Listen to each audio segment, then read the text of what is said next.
Hey folks, Damon at Blackwater Lures. About to rig up some jugs here. Made these jugs a few years ago. Got a bunch of them over here in the house, but I'm only going to fish them 15 at a time since I'm by myself. I find that when you get, you know, 20 of these by myself is about as much as I want to do.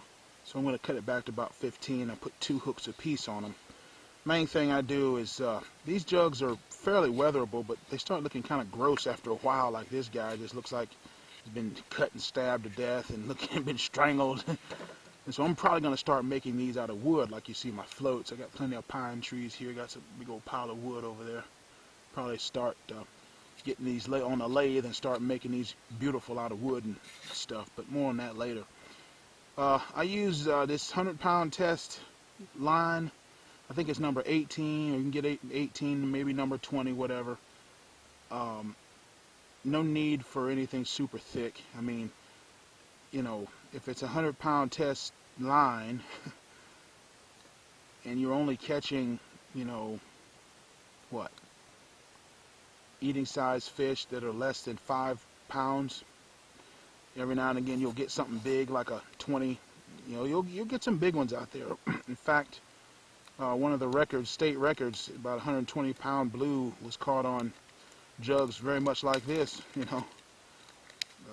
But anyway, the easiest way to do this is I'm going to fish these. I know the waters that I fish are not more than about 30 foot deep. So what you're going to do is you're going to measure out, you know, sort of put yourself about 30 foot of line out here on the lawn. You can put you a, you know, maybe hammer you some, what do you call those things? Hammer you some rebar on the, hammer yourself some rebar on the one end and measure out 30 feet, hammer some rebar in, and then you just wrap this around the number of times, because you know one line going down is 30 feet, and you just, you know, every single line that you go around is 30 foot long, and then you just make 1 or 2 cuts, however you have it rigged, and that's how you know how much stuff you have to work with. And again, I like this particular line here. You can get it from the Wally World, you can get it from Walmart, just whatever. Get the braided stuff. Don't get the twisted stuff. It'll just come loose on you. It'll just make your life miserable. Life's already miserable enough, you know, not having to deal with, oh, there we go. Life's already miserable enough, right? First thing I do is tie a double overhand knot. It's a stopper knot. You do that for just about everything. And these things are nylon.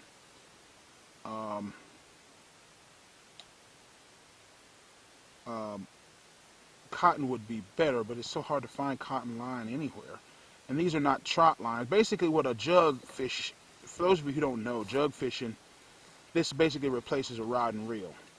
So you can just, it'll teach you how to catch fish faster, simply because you can just get out there and put this around certain pieces of structure, certain holes, things like that, and fish them, right? And then you can begin to see and pattern the fish, and you can kind of switch to rod and reel if you want, or you can just keep on fishing jugs, you know. Artisan methods like this have been around for thousands of years, you know.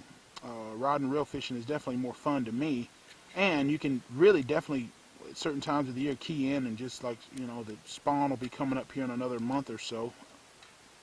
You can just, you know, be catching every single cast. But for now, these, you know, we've had some unstable weather. It's beginning to stabilize. The river's beginning to stabilize. The fish are beginning to move out of their winter haunts and beginning to just run upstream until up to the dam, and then they'll come back down once they can't pass, and they'll start finding places to spawn. But their main thing now is to feed.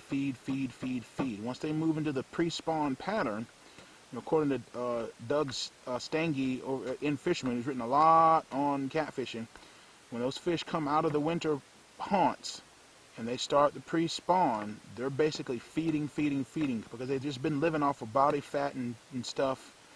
You know, over the winter, their metabolism's slow. The water gets up about 60 degrees. My goodness, their metabolism skyrockets, and they just eat. And so you can catch a lot of fish during the pre-spawn before they spawn, and you can catch a lot of fish during the spawn, although I fish differently then. So what I do is just, you can find, but they move around a lot during the pre-spawn. That's the thing. And so if you've got 15 jugs here, I can take 5 jugs, I can take 5 jugs, put them in one spot, 5 jugs, put them in the second spot, 5 jugs, put them in a third spot, and you got 5. You're fishing 3 spots at the same time, and you just go checking them back and forth. Or you can put 3 jugs in one spot and go and just work 5 spots. Just however you want to do it. And you can't. Now the thing about it is you got to be careful with thieves. Because there's a lot of, if you're gonna do any kind of set line fishing like this, go during the week when there's hardly anybody out there fishing. If you go during Saturday, there's always going to be people out there stealing your stinking bait. They're going to be stealing baits, hooks, and your fish. So if I were you, if you're going to do jugs like this, I highly recommend that you go to fish during the week. Okay, if you have the time. And fortunately, I do. So I guess it's. So that's kind of an overview of how I'll do this. Maybe I'll put up another video. Maybe I'll make one video. You know how I do that sometimes, about how I actually rig up these jugs and fish them or whatever. All right, I'll talk to you guys. Piece of rebar here. Don't have to drive it in deep, just enough to kind of get it. You got a little 2x6 here. We got another 2x4. You know these are 8 foot long, and so guess what? If it's 8 foot long times 2, that's 16 foot. So what we'll do is take this one. We mark the spot right there, and we'll mark the other one. They'll give us 32 feet. We'll be right back.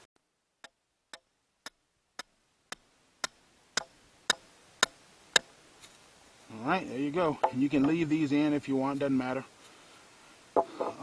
Main thing now is to just get the rope, tie it. Now we got 32 feet. Remember how I was saying 30 feet? 32 would be fine, ain't got to be perfect, you know. As long as they're about 30 feet of line on it, would be good to go. If you wanted to, you could use monofilament if you want. I just think that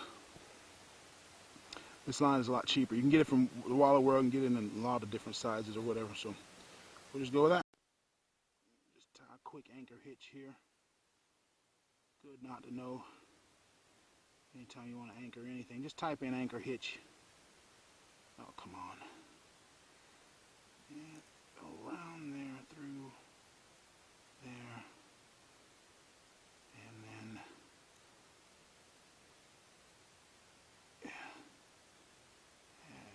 single half hitch ought to do for this when we ain't pulling much weight.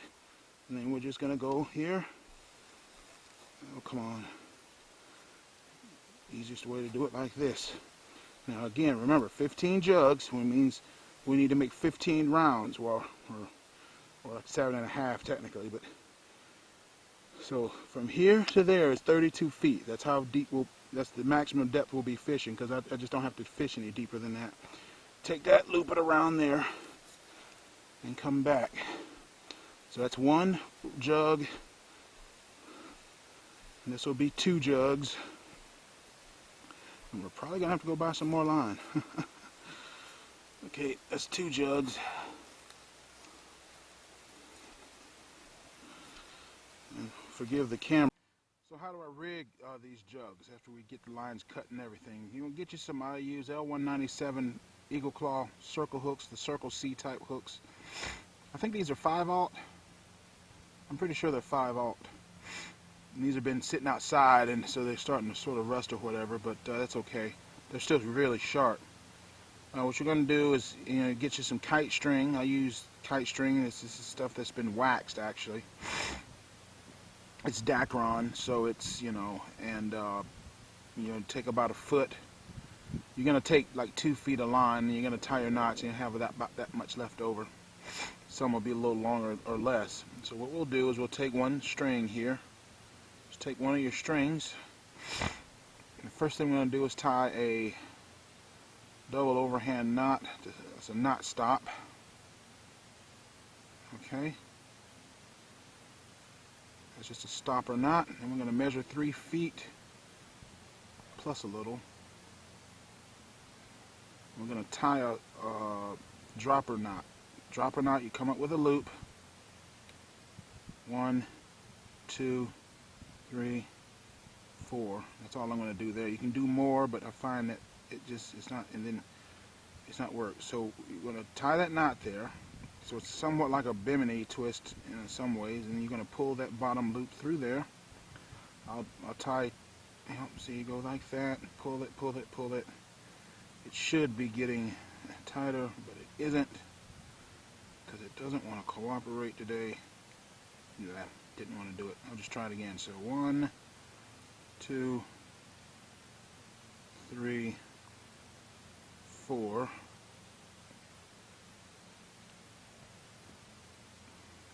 Just pull it like that. So once you see it kind of going together well, cinch it, just pull it real tight like that, and you get it almost like a hangman's noose type thing. That's a nice dropper, which that's where your hook will go. Your weight will go down here, you'll have one here, and we'll come up another 3 foot, something like that. And tie another 1, 2, 3, 4. And tie it like that. This reminds me of an old, like, deep sea fishing. Yeah, that one didn't quite get as tight as I'd like it, but it'll suffice. Okay, and there's the business end of it. And so then we'll come to the other end of the line, just pull it towards you. And again, tie another stopper knot, double overhand knot as it were. Just a stopper knot, and you can either leave that tag end off, you can either burn it, you can leave it there or whatever. And then what you're going to do is you're going to take one of your jugs. This is how I do it, and I do another anchor hitch. So you're going to go around, you know, come on now. So you're going to, like this. Hope I have the correct angle here. Come around, you're going to wrap it around once like that. Then you're going to do basically it's almost like a half hitch, but you're just running it back through itself.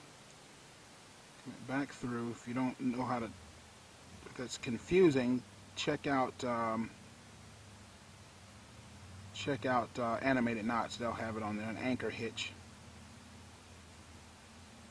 Alright.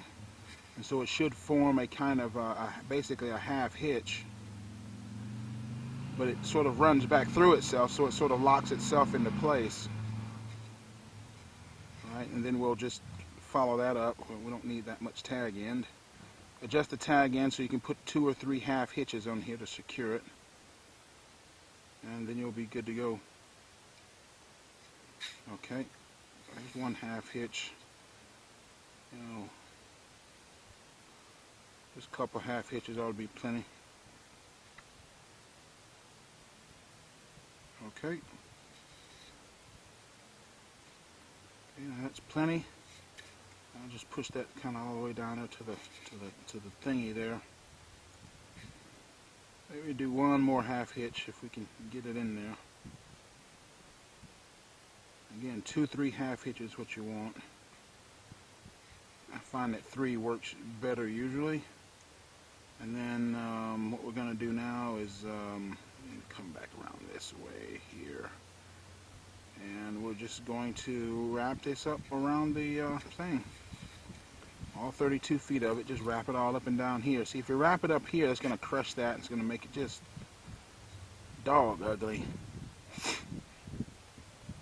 And again, I plan on starting to make some of these out of wood, so it can look cool and nostalgic while you're out there on the water instead of just foam and, you know, at least it's wood. At least it looks like it's something on the river, but anyway, it would be. Anyway, so we'll keep doing this. You just keep wrapping it on up till you get to the first hook that we tied, remember? And it should be coming up. Yep, there it goes. Just felt it. And we'll take one of our hooks. You use whatever hook you want. You may like Gamakatsu, but I found that with these hooks you can get a buttload of them for cheap. And I prefer the circle hooks for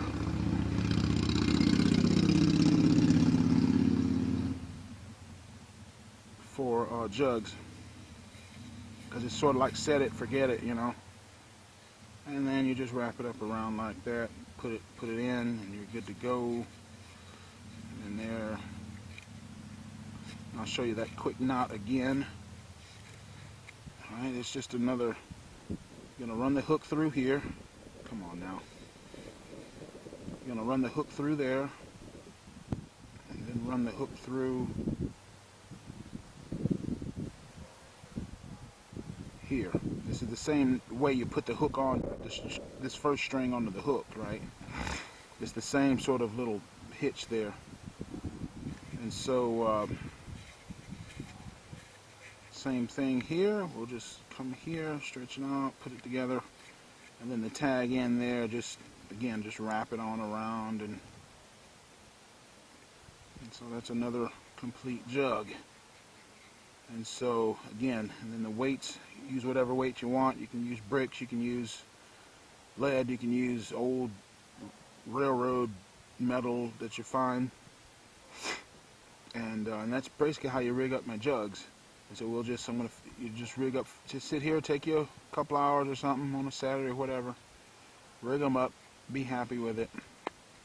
I really don't like these foam ones. I really want to get my lathe in so I can start making some of these out of wood, so it just looks better, you know. Kind of make them look like the floats I sell, the fishing floats. So I'll do one more and then we'll cut the camera off. Okay, so we'll okay, double overhand knot. Okay, measure about 3 feet plus a little on that here. 1, 2, 3, 4. Reach down through there, pull that guy up, and just start pulling it like that. And how long does that loop need to be? Doesn't just as long as it's long enough to get the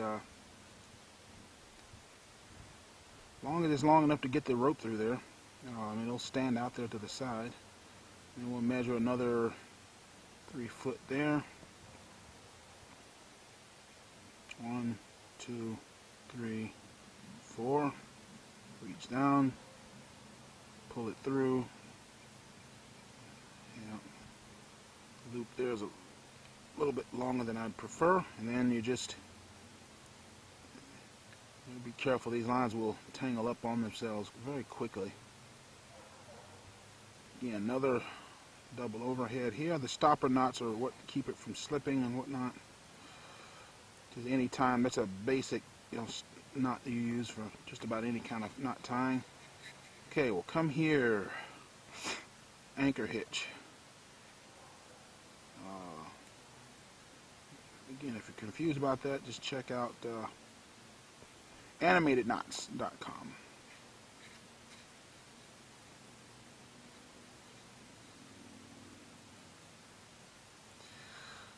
Oh, come on now. And you can just sort of gauge to see how much tag in you need for half hitches or whatnot, and so that's what you do. That is 1, maybe do 2 if we have enough tag in. Yeah, we'll add 1 more half hitch here.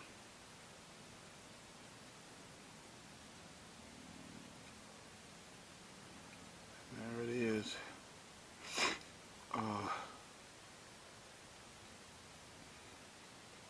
And then we'll just sit here and just do this.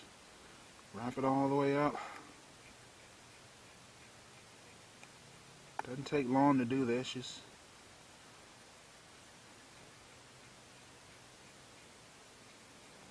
kind of round it back and forth, just like a bait casting reel, you know, just back and forth, back and forth. Because that's what these jugs basically are. I mean, you're just replacing rod and reel with the jug. You're just going with a line and a float, you know. It's just basically float fishing without a rod, as far as I'm concerned. But all right, we'll get us another hook here. Where did I put them? Oh, here's some. I think they're all tangled up now. And dadgummit. Oh, here we go. There's 1, 2. Alright, well, lost that one. These guys are all rusted, but they'll be fine once they start catching the fish will, they'll bite the rust off.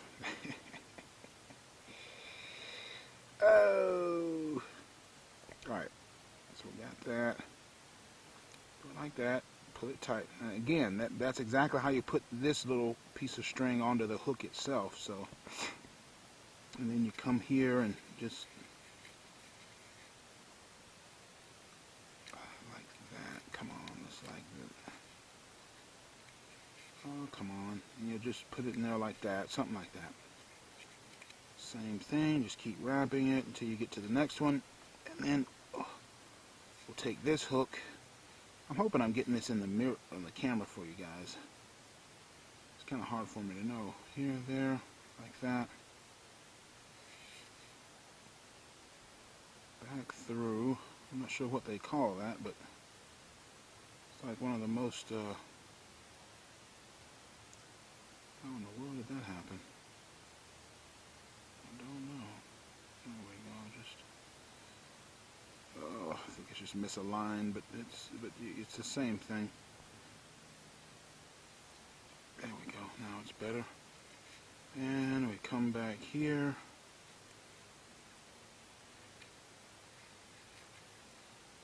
And then just like that. And what we do is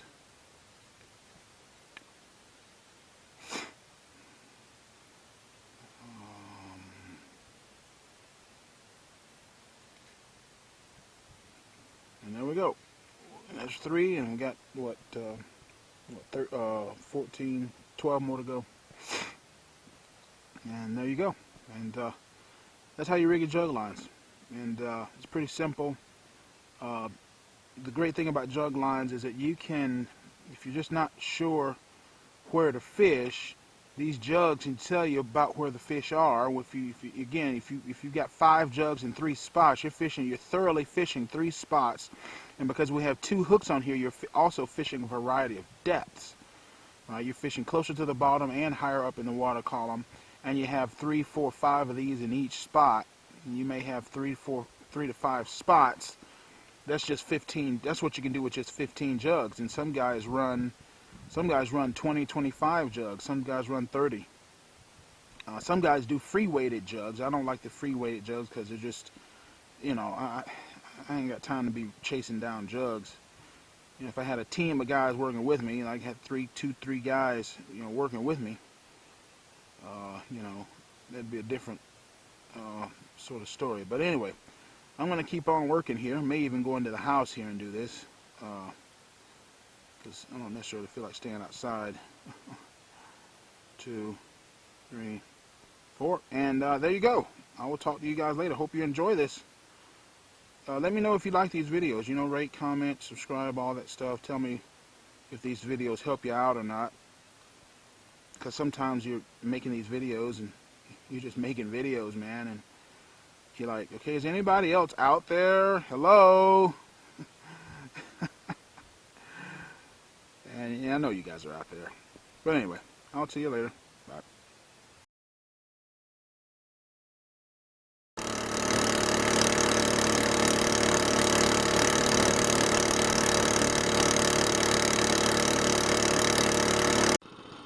Didn't think I caught anything. Sometimes these jugs you don't know what you get until you pull everything up. It's a nice little juvenile channel.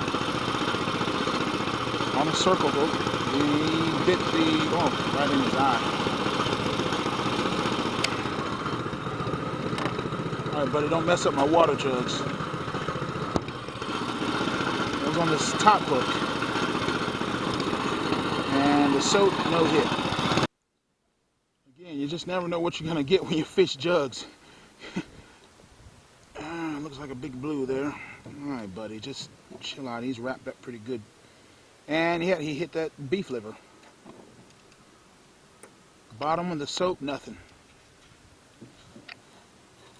You just never know what you're gonna get when you fish jugs. Yeah, quit your croaking, dude.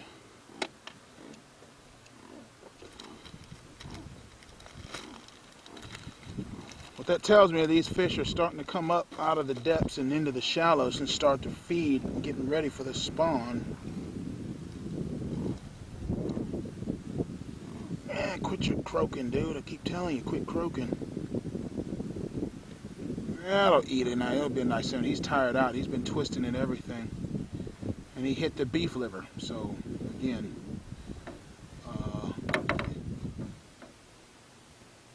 again, if you live in a rural area, chances are you can find people who have cows and stuff, and they, especially if you can get to a slaughterhouse or something. And he hit the beef liver. So we may have to do this guy a favor and just lightweight cart rod or whatever.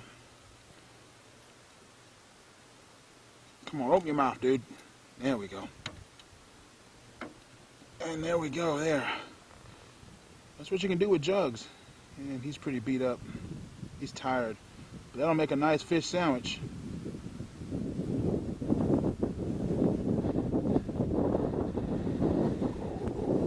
That's what you're looking for. Yeah, that may be a channel.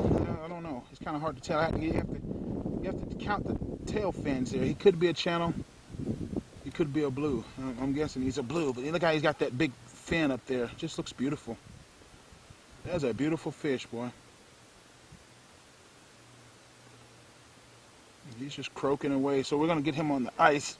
Fish. He's really tired. I know, buddy. He'll be dead in a little minute. Again, you want to get the slime off, you use the bait soap. So the beef liver did pretty well there on that.